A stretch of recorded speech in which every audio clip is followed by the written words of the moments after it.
Hello à toi, je m'appelle Sophie, je te souhaite la bienvenue pour cette prédication. Et vraiment profite à fond et puis vraiment ouvre aussi ton cœur à ce qui pourrait te parler et ce qui pourrait te toucher pendant cette prédication.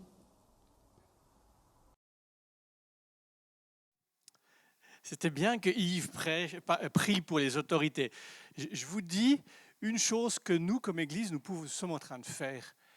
Ce sont les églises réformées catholiques, mais dedans, il y a encore plein d'autres pasteurs qui viennent des églises évangéliques, qui ont la responsabilité de 90% des interventions d'urgence pour le soutien socio-psychologique dans le canton de Vaud.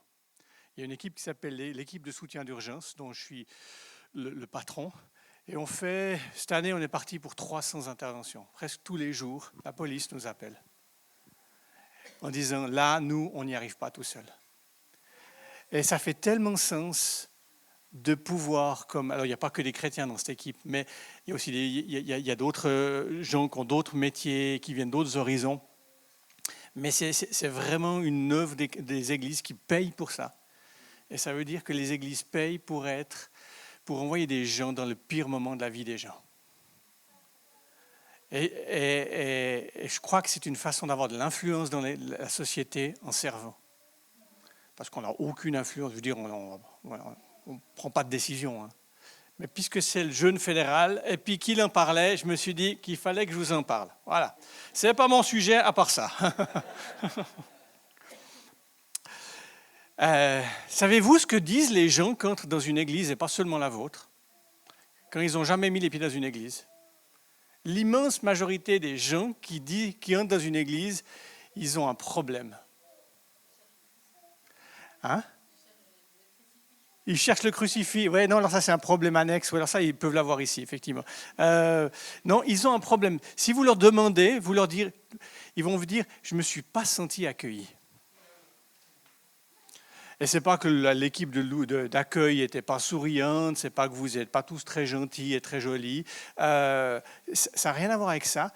Ça a à voir avec le fait que quelque part, ils ont senti qu'ils ne faisaient pas partie de l'équipe. Et ça, c'est une réalité que nos églises renvoient sur les gens. Parce que c'est d'abord une réalité qu'ils vivent eux-mêmes. En venant ici ce matin, j'écoutais une sociologue qui parlait de ce qu'on appelle la génération du Covid, qui sont ces jeunes marqués par le Covid, et qui disait, ils sont très divers, mais il y a un trait commun, c'est la solitude. Ces jeunes sont marqués par le fait d'avoir l'impression de devoir tout affronter tout seul, alors même que des fois, ce n'est pas vrai. Et nos églises, elles ont un immense défi, c'est de sortir de nos églises. On doit sortir de chez nous. Et même quand on est dans nos murs, on doit sortir de nos murs. On doit faire en sorte que quand les gens entrent, ils sachent que c'est chez eux et pas chez nous. Et ça, c'est compliqué. C'est compliqué parce que c'est pas comme ça que nous pensons l'Église la plupart du temps. C'est compliqué parce que nous pensons l'Église de manière pastorale. Alors je vais utiliser 2-3 mots, je vais les définir. L'Église pastorale, c'est l'Église dont les leaders et les participants disent à quoi sert l'Église? Elle sert à s'occuper de nous. Et puis c'est bien, il y a des gens qu'on appelle des pasteurs, alors j'ai le titre, mais je ne suis pas sûr que j'ai vraiment la fonction. Il y a des gens qu'on appelle les pasteurs. Ce qui brûle en eux, c'est de s'occuper des gens. Alors qu'est-ce qu'ils vont faire? Ils vont prendre des gens, puis ils vont les ramener dans leur église, et puis il y a plein de gens qui viennent dans les églises. Pourquoi? Pour qu'on s'occupe d'eux. Et puis si on ne s'occupe pas d'eux, c'est assez vexant, c'est assez offensant. Je suis venu pour qu'on s'occupe de moi, puis on ne s'occupe pas de moi aussi bien que ce que je voudrais. C'est l'église pastorale. 90% des églises, ou 95% des églises dans le monde, elles fonctionnent comme ça. C'est le modèle de fonctionnement. Et puis si je ne suis pas content parce qu'on ne s'occupe pas assez bien de moi, je vais aller trouver une autre église pastorale où on s'occupera un peu mieux de moi. Hein? N'est-ce pas? Aujourd'hui, j'aimerais vous parler de l'église apostolique. Et je vais petit à petit la définir. L'Église apostolique, c'est une Église qui est dans un mouvement qui la dépasse. C'est la Missio Dei. Vous en avez déjà entendu parler de la Missio Dei. Hein? Ouais. La Missio Dei, je vous dis en 2 mots, c'est le fait que c'est Dieu qui est en mission et pas nous. C'est le fait que c'est Dieu qui est en permanence en train de sortir de son endroit super confortable qu'on appelle le ciel pour aller vers nous en permanence, en permanence, en permanence. La Missio Dei, c'est le fait que la question que les chrétiens devraient avoir, si vous demandez à des pasteurs, c'est quoi les 3 questions qu'on vous demande le plus, parce que c'est les questions que les gens portent. Alors dans les 3 questions, je peux vous garantir qu'il y en aura une qui sortira, c'est qu'est-ce que Dieu veut que je fasse de ma vie? Il y a Yves qui se marre. Et les gens, ils sont obnubilés, et je peux comprendre, parce que j'ai eu cette question, mais qu'est-ce que je dois faire de ma vie? La Missio Dei, c'est la non-réponse à cette question-là. Parce que la Missio Dei, ce n'est pas qu'est-ce que Dieu veut que je fasse de ma vie, c'est où est-ce que Dieu va, et est-ce que j'arrive à courir assez vite pour le suivre? C'est ça la question.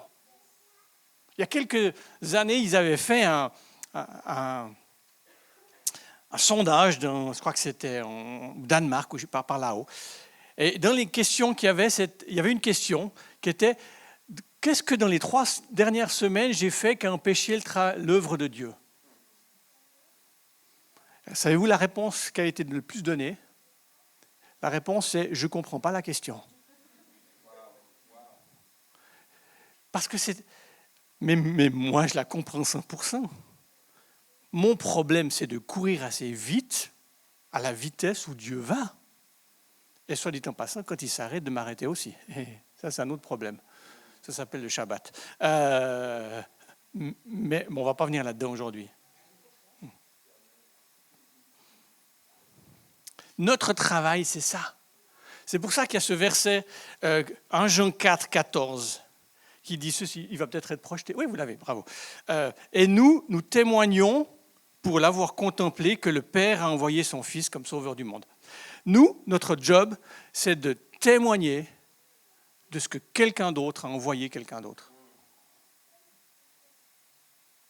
On est tout d'un coup dans un mouvement, et notre job, c'est de, tout à l'heure je disais courir après, mais c'est témoigner de ce mouvement. Dieu envoie son Fils. Soit dit en passant,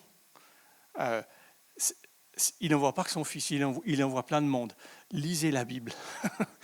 Depuis le début, Dieu envoie du monde. Ça ne se passe pas toujours bien, soyons clairs, mais Dieu fait ça. J'ai une citation, parce que Yves, il a toujours des citations. Comme ça, on voit qu'il lit. Alors là, je me suis dit, il faut quand même que j'en mette une. Tim Dearborn, il dit ceci. Ce n'est pas que l'Église de Dieu ait une mission sur terre, c'est le Dieu de mission qui a une Église sur terre. Ce n'est pas que l'Église de Dieu ait une mission sur terre, c'est le Dieu de mission qui a une Église sur terre. Vous savez aussi que je fais partie du mouvement qui s'appelle Empart. Et dans ce mouvement, on a inversé les paradigmes. D'habitude, effectivement, les églises ont des missions. Et Empart, c'est une mission qui a des églises. Et ça fait tellement sens. Parce que ce n'est pas la question de à quel moment on va sortir de chez soi, une église qui a des missions, mais c'est puisqu'on est en train de sortir de chez nous, il faut de temps en temps qu'on trouve des lieux où on peut s'arrêter, des églises, où on peut se prendre soin des gens, des églises.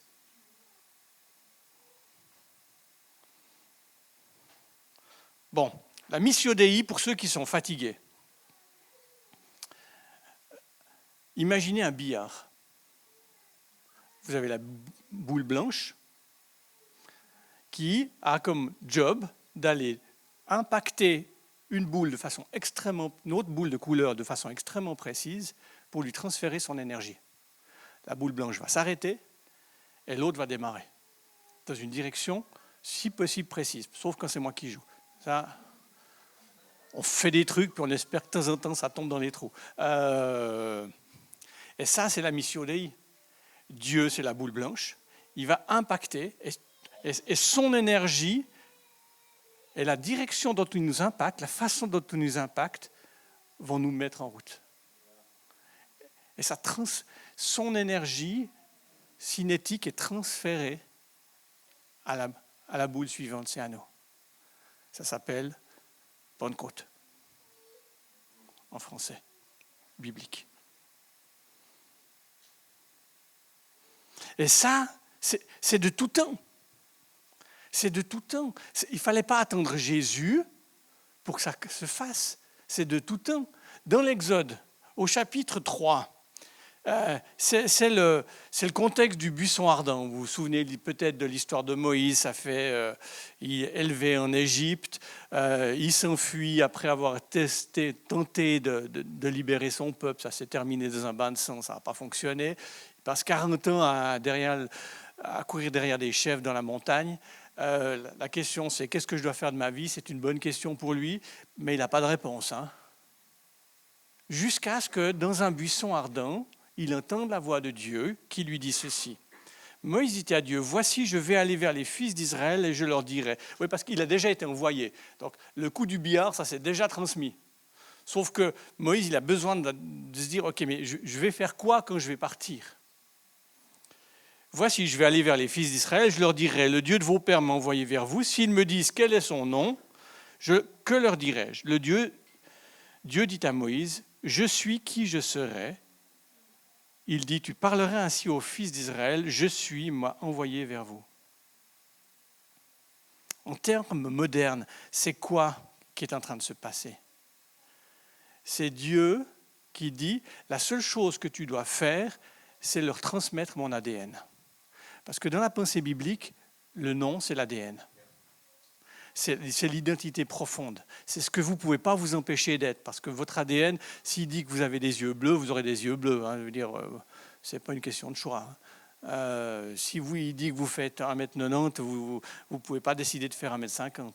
Ça ne va pas aller. À l'inverse aussi, d'ailleurs. Et Dieu dit quoi à Moïse? Il lui dit, je t'envoie, et ton job, ton seul job, c'est leur donner mon ADN. C'est de leur révéler mon nom. C'est ça ton travail. Le mouvement apostolique, apostolo, ça veut dire envoyer. Le mouvement qui fait que nous sommes envoyés, c'est de tout temps, c'est depuis le début que Dieu le fait. Et ce mot apostolique, c'est un mot bizarre parce que ce n'est pas un mot qu'on trouve dans l'Ancien Testament. C'est un mot qu'on trouve que dans la culture gréco-romaine de l'époque. Les apôtres, c'était soit c'est du vocabulaire qui vient soit du vocabulaire de la guerre, soit du vocabulaire de la diplomatie. Les apôtres, c'était des hommes qui avaient reçu autorité de la capitale pour aller apporter la culture là où les territoires avaient été conquis. C'était des fois les noms qui étaient rajoutés au général. Donc le général, il arrivait avec son armée, mais l'objectif n'était pas de conquérir seulement. L'objectif était de faire que le territoire conquis ressemble à la capitale. C'est pour ça que quand vous vous baladez dans l'Empire romain, vous avez des théâtres romains en Afrique du Nord. Vous avez des villas romaines en Turquie. Vous avez de l'écriture latine autour de toute la Méditerranée, parce que leur objectif, ce n'était pas de conquérir des pays, c'était de faire que ces pays ressemblent à Rome.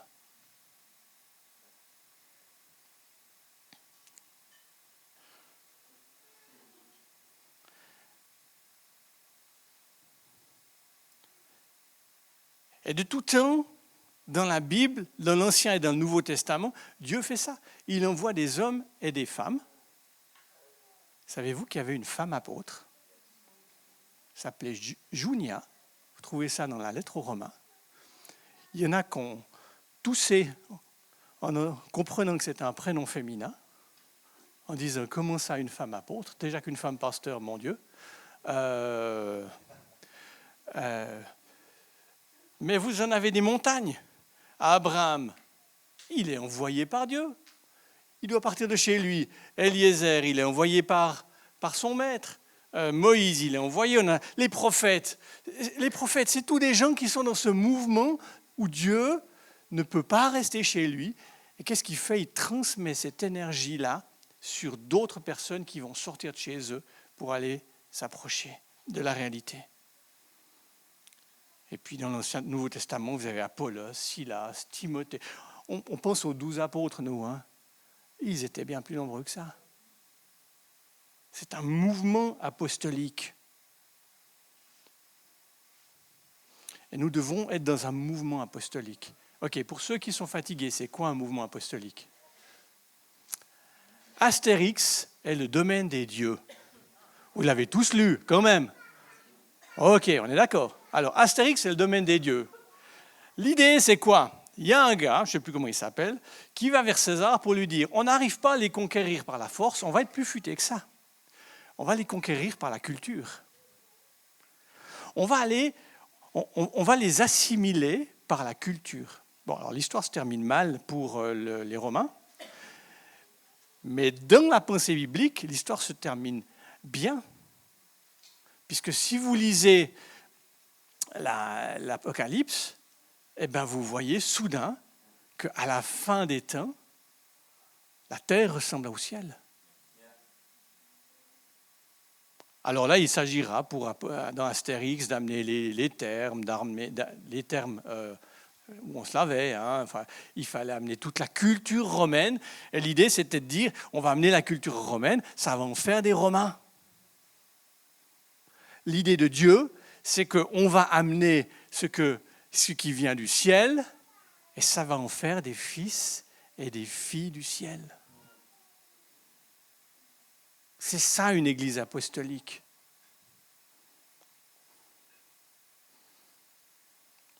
C'est une église où tout d'un coup, sur la terre, ça ressemble au ciel. L'Apocalypse 21, verset 22. Mais de temple, je n'en vis point dans la cité, car son temple, c'est le Seigneur, le Dieu Tout-Puissant, ainsi que l'agneau. La cité n'a besoin ni du soleil, ni de la lune pour l'éclairer, car la gloire de Dieu l'illumine, et son flambeau, c'est l'agneau. Et vous avez la fin du mouvement apostolique qui fait que tout d'un coup, la terre ressemble au ciel. Et qu'on ne peut même plus faire la différence.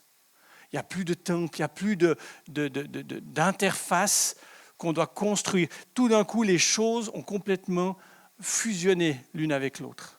Le ciel et la terre ont fusionné. C'est la Nouvelle Jérusalem qui vient du ciel alors même que c'est une ville, donc une création des hommes.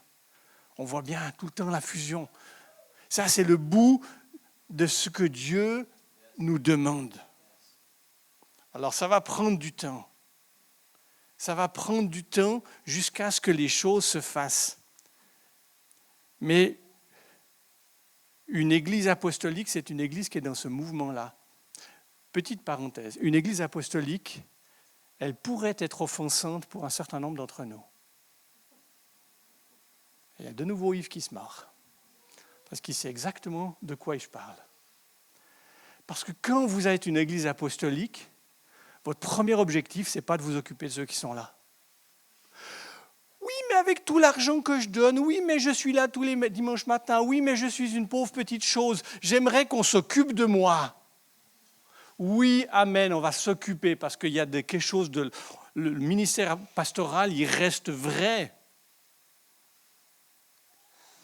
Mais le problème, c'est de savoir comment est-ce que nos églises nagent. Vous avez la nage pastorale. C'est comme ça qu'on nage pastoralement. C'est la nage écossaise. Il s'agit de ramener vers soi les égarés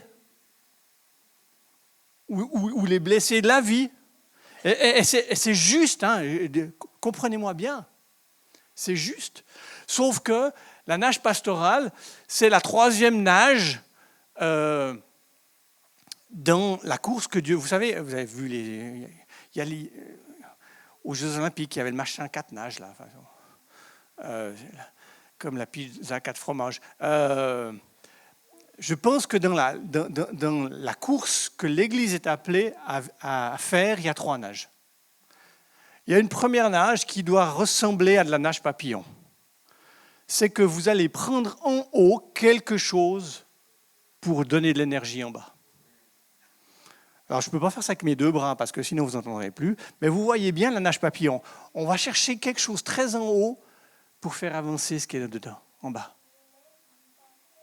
Et puis ensuite, il va y avoir une nage qui est la brasse. Si la nage pastorale, c'est de la nage un peu à l'écossaise, comme ça, où on ramène les choses vers soi, la brasse, c'est la nage où vous envoyez les choses. Vous allez pousser devant vous ce qui est devant vous pour qu'ils aillent plus loin. Et puis oui, il y aura une nage au moment où on va prendre soin des gens, pas de doute. Et il faut que ça existe. Mais notre problème, c'est de commencer avec une nage papillon, d'aller chercher dans le ciel des choses pour la terre. C'est pour ça que dans toutes les églises qui sont dans une pensée, dans un mouvement, dans une logique apostolique, il y a quelque chose aussi du surnaturel. Et ce n'est pas le surnaturel juste pour faire du bien aux gens. Oui, amen, il faut faire du bien aux gens. Et quelqu'un qui est malade, il faut prier pour lui. Mais c'est du surnaturel pour surtout amener ce qui est dans le ciel, l'amener sur la terre. Parce que c'est ça qu'on fait en permanence, pour commencer. Après ça, on va passer à une autre nage. Ce deuxième mouvement, ça sera d'envoyer les gens. Et puis le troisième mouvement, ça sera de les récupérer pour prendre soin d'eux. Parce qu'il y a des cœurs brisés, il y a des vies brisées.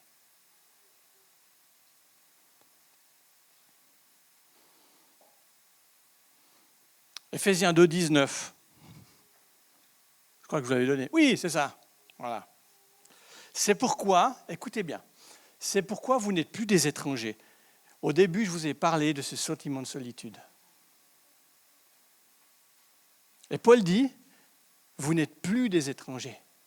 Vous n'avez plus besoin de vivre dans cette solitude. Pourquoi ? Ni des gens de passage, donc des semi-étrangers.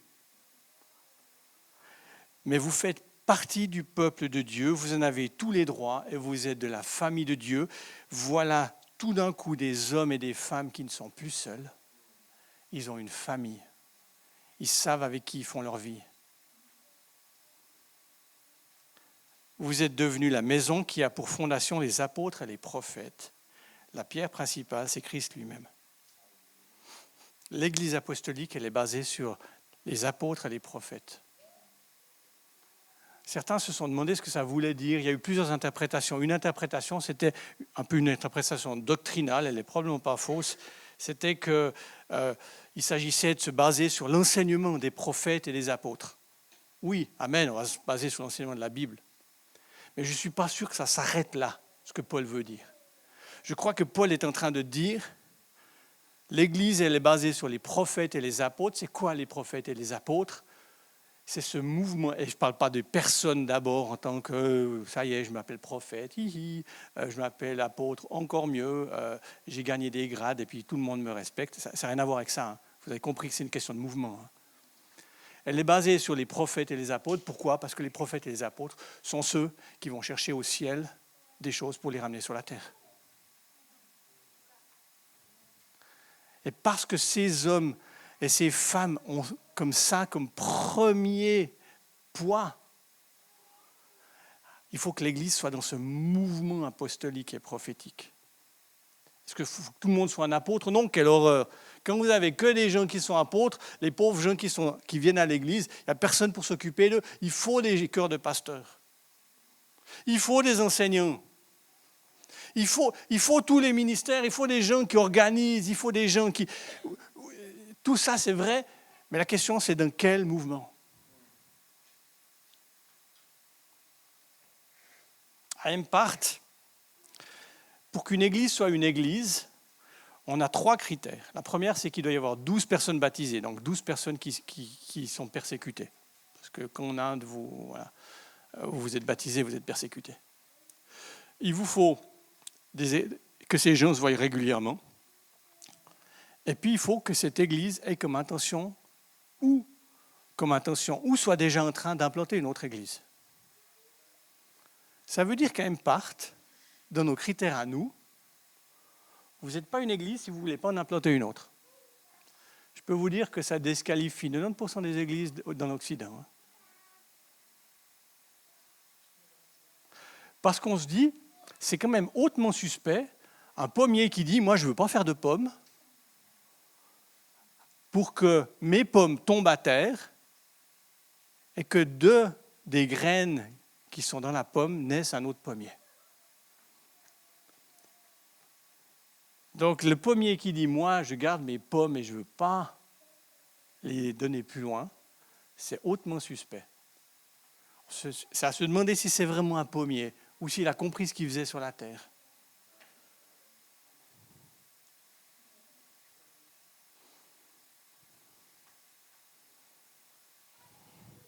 Ça ressemble à quoi une église apostolique? Et de nouveau, vous avez compris que je ne parle pas d'un mouvement d'église particulier, je parle d'un mouvement dans les églises. Toutes les églises. Une église apostolique, il y a déjà cette notion d'ambassade. C'est-à-dire que les gens savent très bien ce qu'ils font sur la terre. Ils sont là pour représenter la capitale. C'est des ambassadeurs.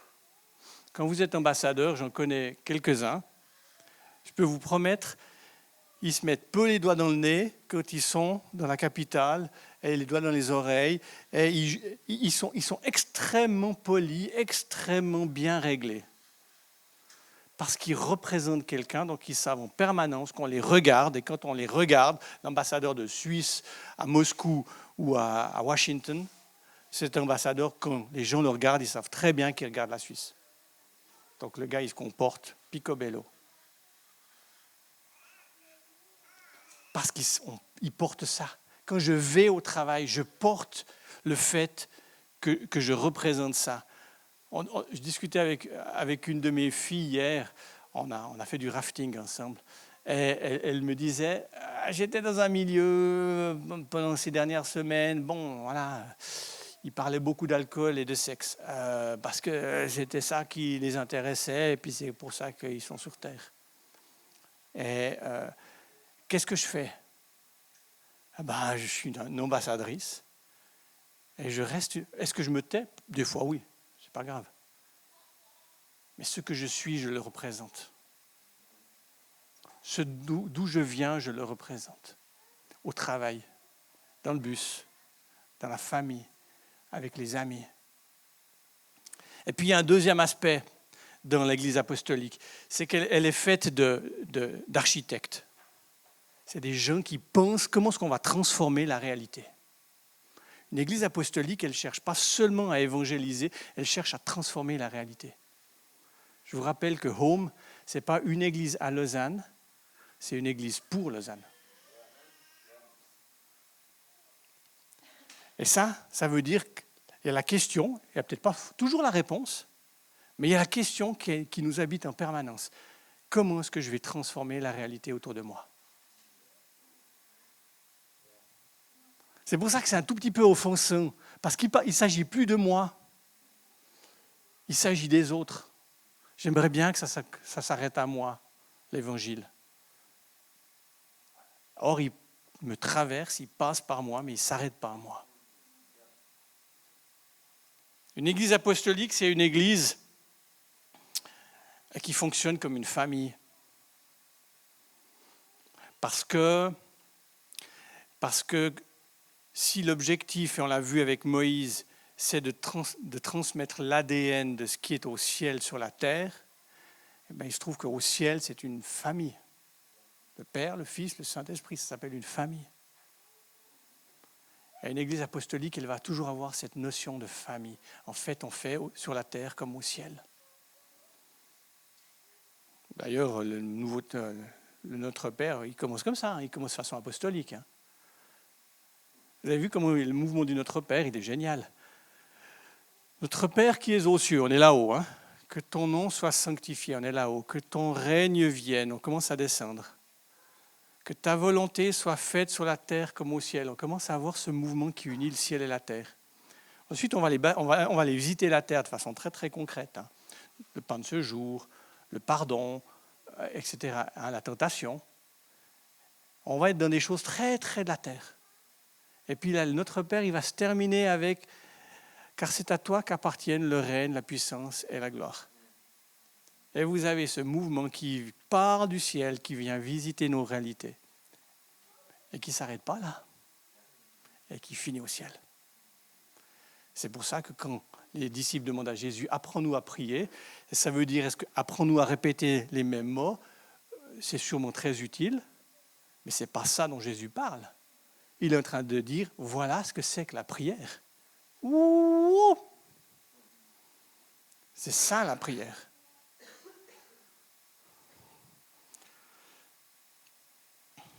Et une église apostolique, c'est aussi une église où les équipes ont c'est pas d'abord, parce que dans nos visions, souvent, les églises apostoliques, c'est les églises où il y a un gars qui s'appelle l'apôtre, qui est tout le temps sur scène, c'est toujours lui qui a le micro, et puis c'est vraiment des églises très centrées sur une personne ou des personnes. Les églises apostoliques, à mon avis, qui sont dans un mouvement apostolique, sont des églises où il y a une centralité de l'équipe. Pourquoi ? Parce que si c'est sur la terre comme au ciel, il se trouve qu'au ciel, c'est une équipe. Hein. Il n'est pas tout seul, le gars.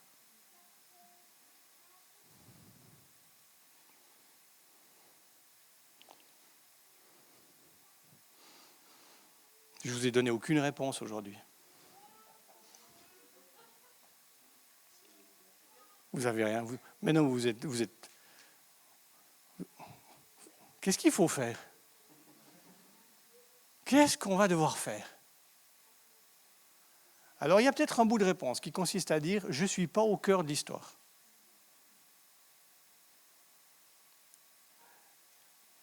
Vous pouvez reprendre l'image de la nage, de la brasse, de la nage papillon. Vous pouvez reprendre l'image du billard.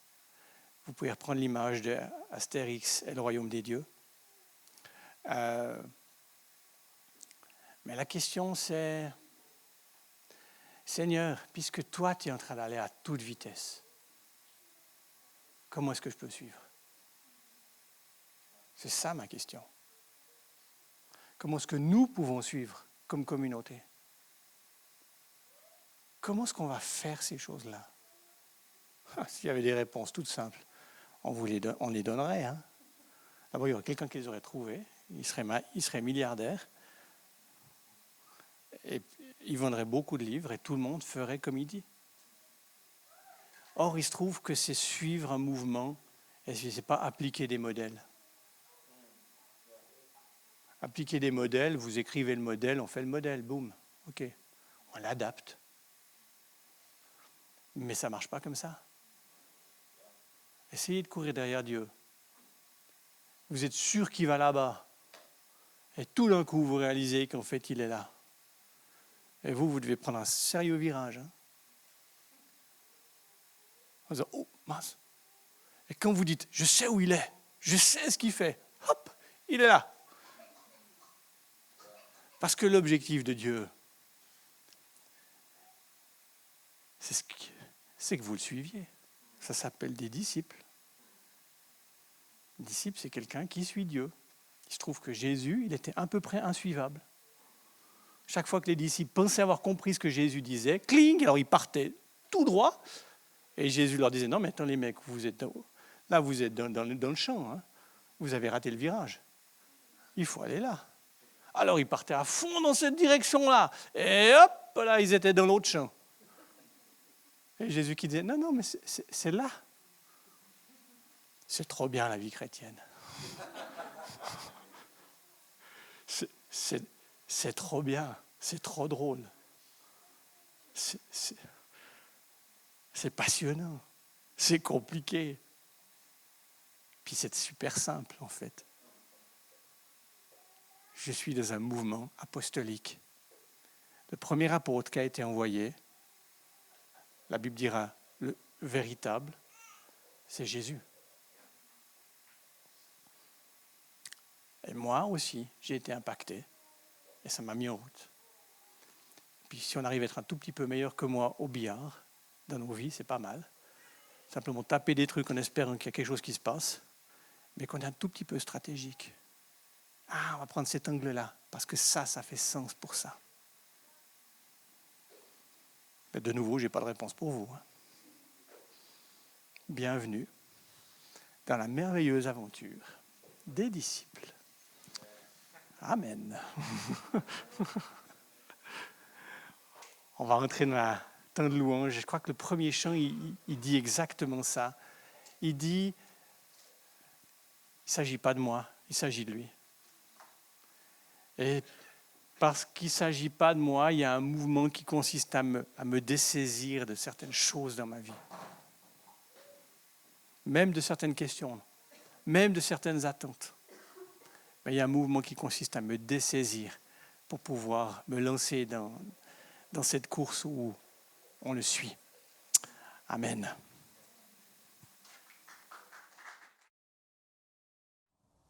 J'espère que tu as bien pu vivre ce moment de prédication. Et pour plus d'informations et pour nous suivre, suis-nous sur les réseaux sociaux ou sur le site internet eglisehome.com.